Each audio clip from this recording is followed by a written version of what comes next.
The QBZ95-1 assault rifle, also known as the Type 95.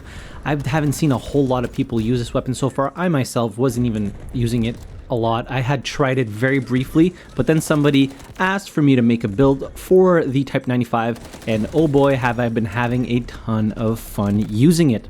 So starting off with the barrel, I chose to go with the longbow barrel combo. Now I play pretty aggressive considering that this is a weapon that's only available to the assault class, but I still chose to go with the longbow barrel that unfortunately reduces your accuracy and handling, but it gives you a left patch and a right patch slot. You could say the same for the tactical barrel. It gives you both, but you only get a little bit of extra control and you don't lose any accuracy, but I still chose to go with the long barrel to get that increased range. So go ahead and install that. For the calibration, I chose to increase its weight limit by 50 grams to give me plus 4% firing stability, which is perfect. Moving on to the muzzle, I chose to go with the Bastion horizontal compensator. The reason being, I want that horizontal firing camera stability. So if we look at the details of this weapon, there's not a whole lot of horizontal recoil, but I felt like the camera stability horizontally was not great with the weapon by default, which is why I chose to go with this one. You're getting a lot of increased control as well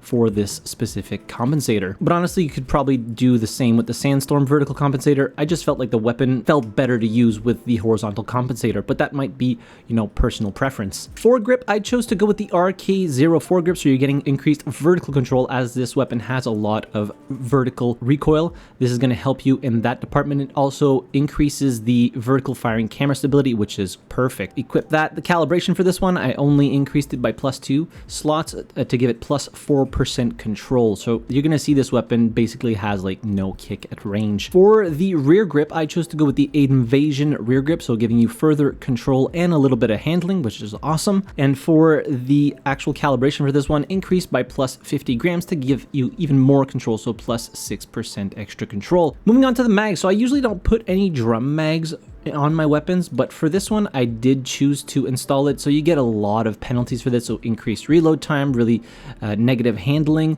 a little bit of loss on stability here, but I was playing so aggressive and I've been playing a lot of shafted, still using this weapon, and it is super fun to use with a drum mag. You can take down so many people back to back. It is fantastic, so that's why I chose to go with this one. Honestly, probably not the best suited weapon for CQB, but I've been having a lot of fun with it. Unfortunately, you can't change the stock for this weapon. You can only equip it with a cheek pad, so that you literally have nothing to lose by equipping it.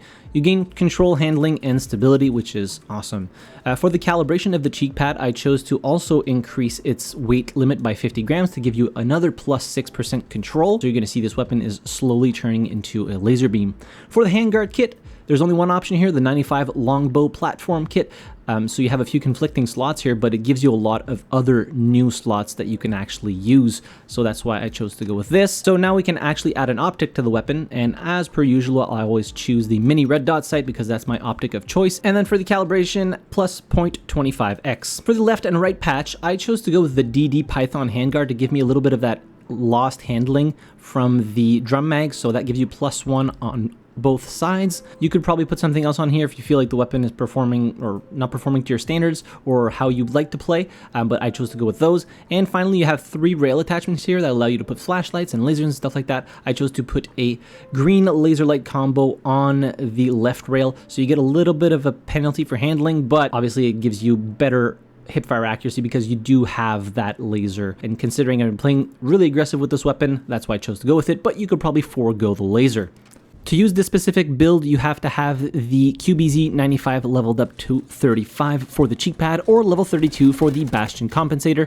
If you don't have it up to that level yet, you can just forego the cheek pad and use a different compensator instead. So that is my build for the Type 95. I've been playing with it so much, I already got the skin for it that requires you to get, I think it's like 300 kills or something, and I've just been mowing people down on Shafted, even Ascension, Cracked. It is a ton of fun to use. More often than not, this is not really a weapon I look at more than once when playing first-person shooters, like in Battlefield 4. I remember this weapon was in there, didn't use it at all. And the same thing for other first-person shooters. I feel like it's a weapon that's a little bit lost in all of the other weapons that are available in the game and people don't really look at it that much, but you definitely should not sleep on the Type 95. It can perform fantastic.